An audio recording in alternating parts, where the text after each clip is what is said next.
if you're looking for something good to read, check out Powder Fresh 86. You will not regret it. So I got past the first and second part on the last video. I will do parts 3 and 4 today, but there is probably I think 10 parts, so it's going to last us a good little while. I will now start part 3, so sit back and relax. Alana cried loudly into Jeanette's chest as she rubbed her curly head tenderly. She sat Alana down in the chair and instructed her to practice her breathing exercises. Alana did so between sobs and hicks. Daniel stood frozen at the front door, his hands pressed tightly against it, listening to the many incoherent voices outside. They seemed to be whispering and screaming at the same time. Jeanette walked over briskly to check on Jeremy and Alexis. Alexis stood frozen in place, shaking and crying. Jeanette guided her gently to the sectional and sat her down. She instructed Jeremy to get a few glasses of water. Jeremy jumped and then complied as beads of sweat formed on his forehead. His mouth had gone dry. He could neither cry nor speak. Jeanette went over to the blonde young woman and brown-haired young man. She crouched down and inspected them for injuries. The young woman was shaking violently. The young man had tears streaming down his handsome face. "Are you hurt anywhere?" Jeanette asked in a quivering voice. I don't think so," the young woman responded, sobbing loudly. The young man shook his head no. Jeremy handed Alexis a cup of water with a shaking right hand. She accepted it and started taking small sips. "Remember, breathe slowly in and out. Steady yourself. You do," Jeanette reminded Alexis and instructed the young woman, who was beginning to hyperventilate. Daniel finally pulled himself from the door. His eyes looked wild. Some of his hair laid scruffily on his forehead. He paced back and forth, anxiously grabbing his head. "May I know your names?" Jeanette asked softly. "I'm Sophia," the young woman responded, trying to breathe in and out. "I'm Eric," the young man said, swiping tears from his face. "Daniel, help them get onto the sofa, please," Jeanette asked. Daniel walked over nervously and helped Jeanette lift Sophia from the floor. Eric got up by himself on shaky legs. They walked them over to the sofa and sat them next to Alexis. Jeremy handed them cups of water on a tray. Jeanette forced them to take a few sips to help calm them down a bit. Jeremy sat the tray on the dining table and picked up Alana, who was still crying softly. He hugged her tightly, allowing her to rest her head on his right shoulder.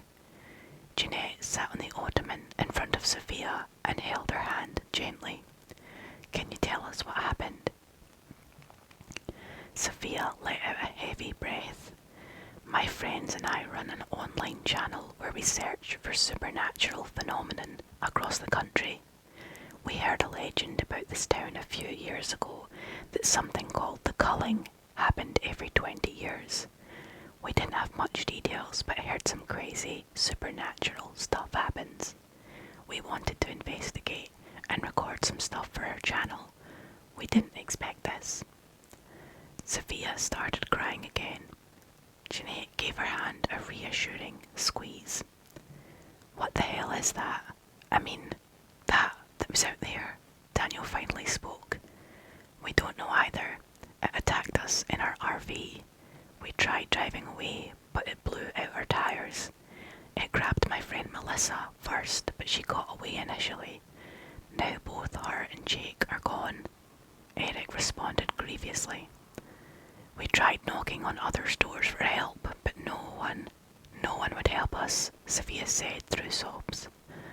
"It's okay, you're safe now," Jeanette said, feeling unsure. "Eric, help me. Please open the door." A feminine voice yelled from outside the door. Eric and Sophia jumped up from the sofa and stared at the front door, eyes wide. "Melissa," Eric screamed. "Eric, I'm scared. Please help me open the door." "Melissa," Eric cried out, running towards the door. Daniel grabbed him harshly by the arm, snatching him back. "Is Melissa the young woman that was grabbed out there?" Daniel asked sternly. "Let me go," Eric demanded. "Yes, that was Melissa," Sophia responded, shocked. "Melissa is dead. We all saw it. You won't open that door," Daniel said, grabbing Eric's arm harder. "But don't you hear her too?" Eric asked, looking towards the door. Alexis and Jeanette both stood up and stared towards the door in fear. "That's not Melissa," Jeanette said, shivering. "Please, help me. Open the door." The voice rang out louder. A loud knocking started, vibrating the whole wall. Alexis screamed as she looked wide-eyed at the kitchen doors, causing everyone else to turn that way. The translucent entity slowly crept up the glass doors, waving its tendrils like hundreds of cobras, swaying to the vibrations of the bungee as it climbed higher and higher. Jeremy hid Alana's face and instructed her to cover her ears as the many voices grew louder and louder. "Open the door," many voices screamed. "Open the door." Everyone covered their ears. "Open the door." "Eric, please. I need help. Open the door."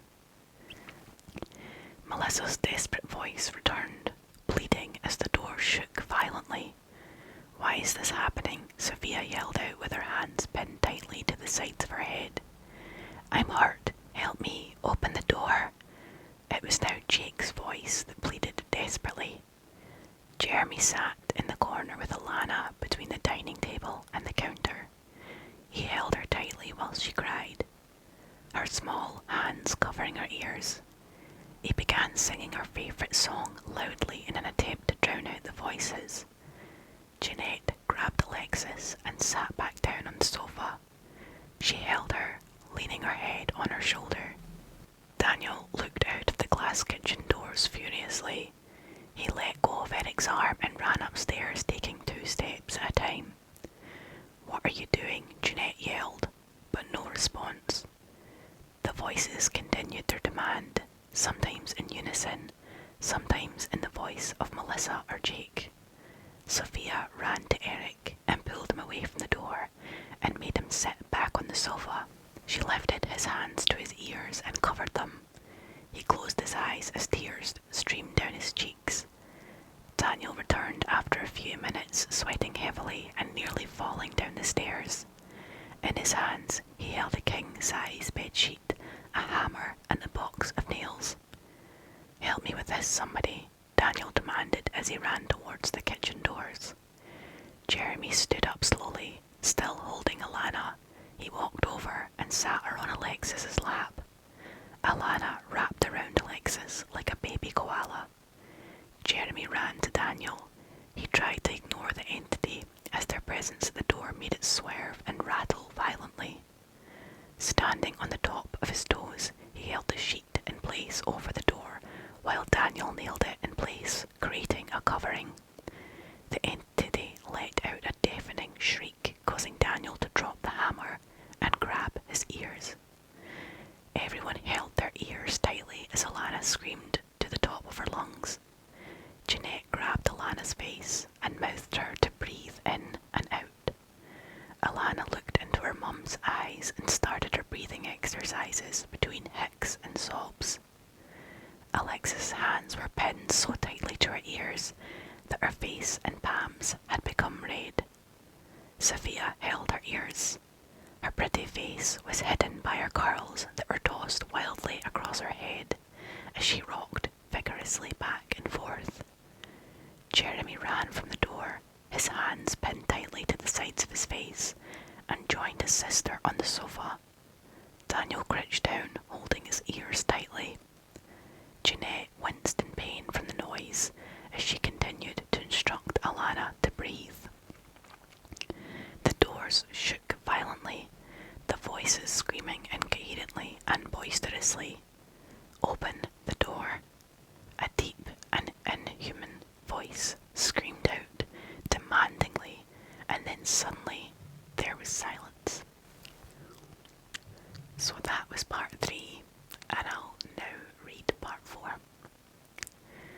house was quiet as they all listened intently for the entity. The silence was just as deafening as the horrific shrieking of the many voices. 10 seconds passed by, then 15, then 20. Still nothing.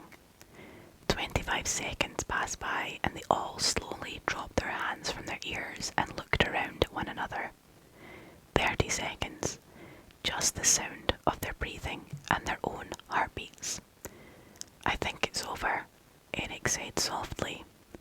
Suddenly the front door and kitchen doors started to shake violently. They all screamed in unison, and so did the entity, mimicking their cries. Daniel ran away from the kitchen into the living room, breathing heavily. The shaking ended as quickly as it started, and they were met with silence once more. Jeanette fought back the desire to cry as she comforted the children. Sophia continued to rock anxiously on the sofa, while Eric digged into his pants nervously with his nails, making light scraping sounds across his khakis. Daniel stood silently in the middle of the living room, staring at the small window at the top of the front door. The entity swayed back and forth there before slowly retreating out of his view. Daniel walked to the door slowly with shaky legs and sweaty palms.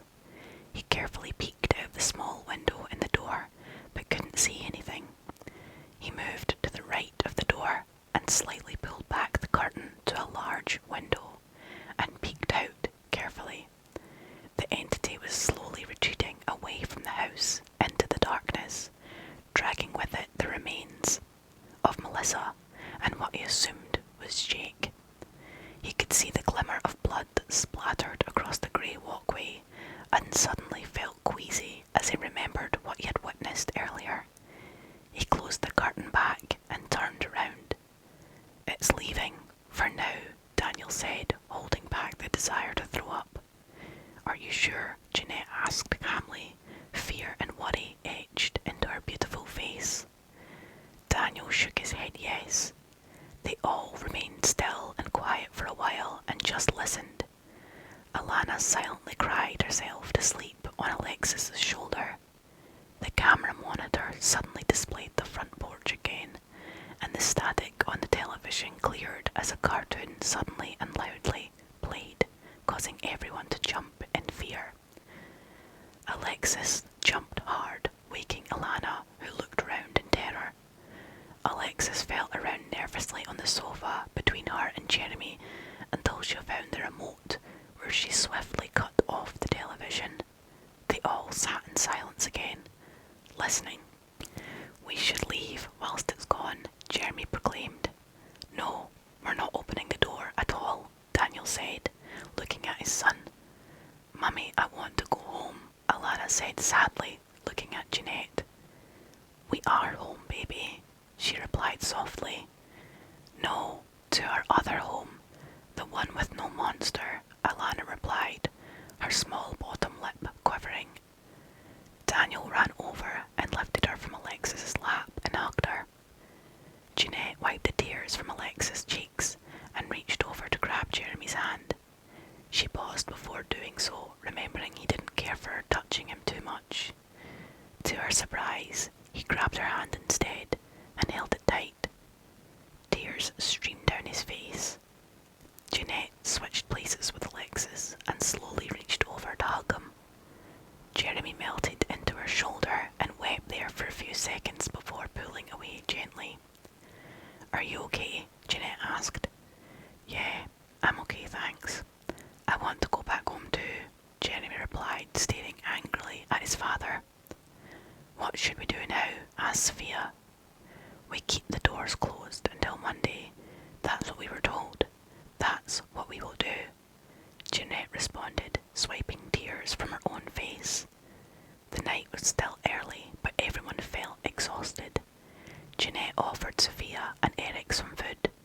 They declined, but she made them eat the remaining soup that was still on the stovetop. She rewarmed the unfinished bowls of soup in the microwave, and they all finished their meal at the dining table in awkward and fearful silence.